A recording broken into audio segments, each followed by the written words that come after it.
So this video is about the Bernina B 480 or virtually any other sewing machine.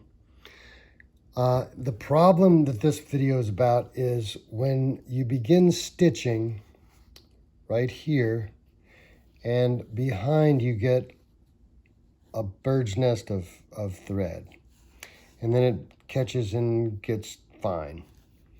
The reason for that is that you have an upper thread on the top and you have the bobbin thread in the bobbin, and they're making a stitch.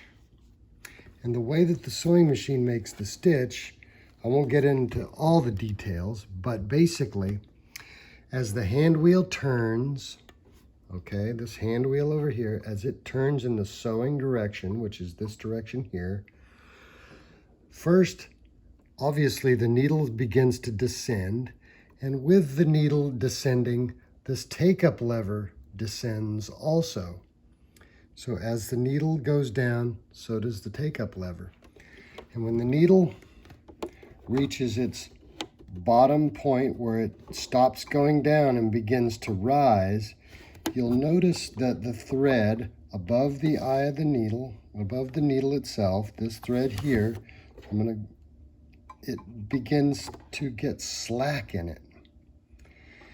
That's because the take-up lever here is still going down to give the hook plenty of thread to grab. So as the needle goes down and begins to rise, a loop is formed behind the needle, which is inside the machine, behind the bobbin case that you can't see. And you'll notice this ring here on the outside is turning. Do you see that turn? So you can't see it, but there's a hook on that thing that is hooking the thread, the upper thread that's behind the needle, hooks that upper thread, and as it continues to circle, now you can see that thread is coming across the bobbin case, and as you continue to turn it, that loop loops around the bobbin case, and then the take-up lever here pulls that loop back up to the top, and the stitch is finished. And it begins all over again. As the needle goes down, the take-up lever goes down with it to give the thread some slack. When the needle gets to its lowest point and begins to rise, there's slack created. The hook goes behind the needle, grabs that upper thread loop, brings it around the bobbin case, and then the loop is pulled up by the take-up lever. Now you'll notice that as the needle goes down, the loop is formed, the thread is picked up. At this point where the loop is down below, the needle is actually now at its highest point right there, and the thread is still kind of in there. You can't really see it, but this take-up lever has to pull that loop all the way back up again. So I say all that because this problem that happens here is that the machine was stopped at the wrong place in this loop. That thread is part of the loop form that was interrupted before it finished. So on a sewing machine like this Bernina, when you run it and you lift up on the foot control, you'll notice that the needle always stops in the up position unless you press the button here and it goes down, so that you can make down or up. But either way, the machine is stopping the take-up lever in the correct place.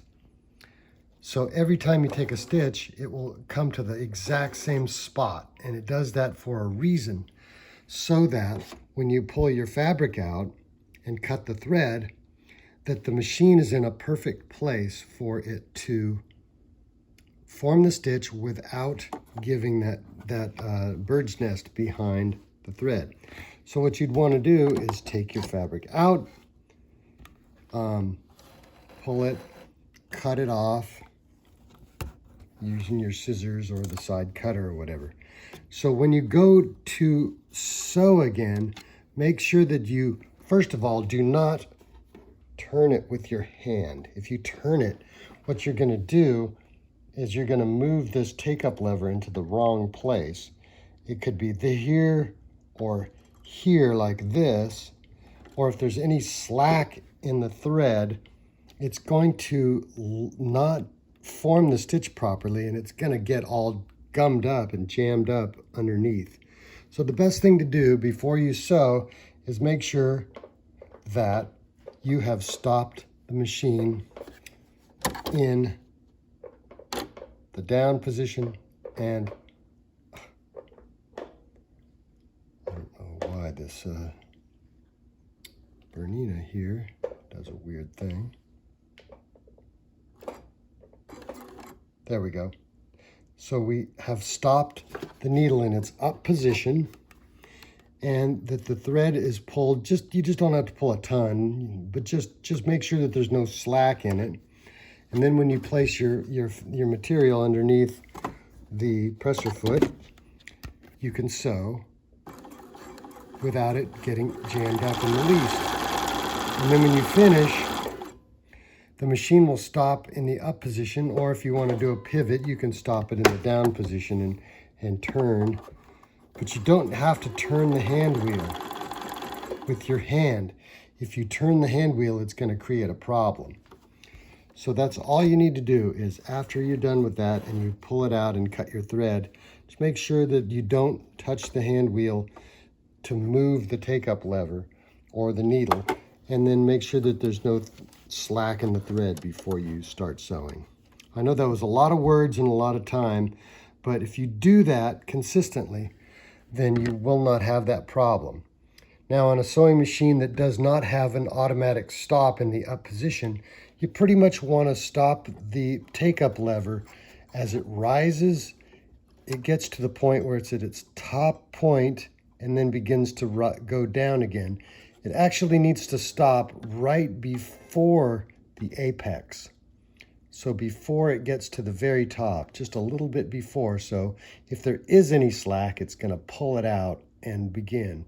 If you start it way down like this, what's going to happen is, let me cut the thread here.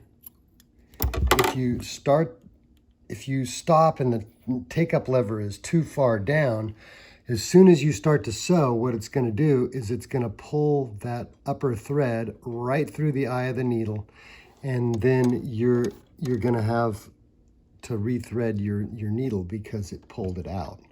You've probably had that happen before. So that's the importance of the take-up lever and how it happens with this Bernina and all other sewing machines. It's pretty much every sewing machine there is.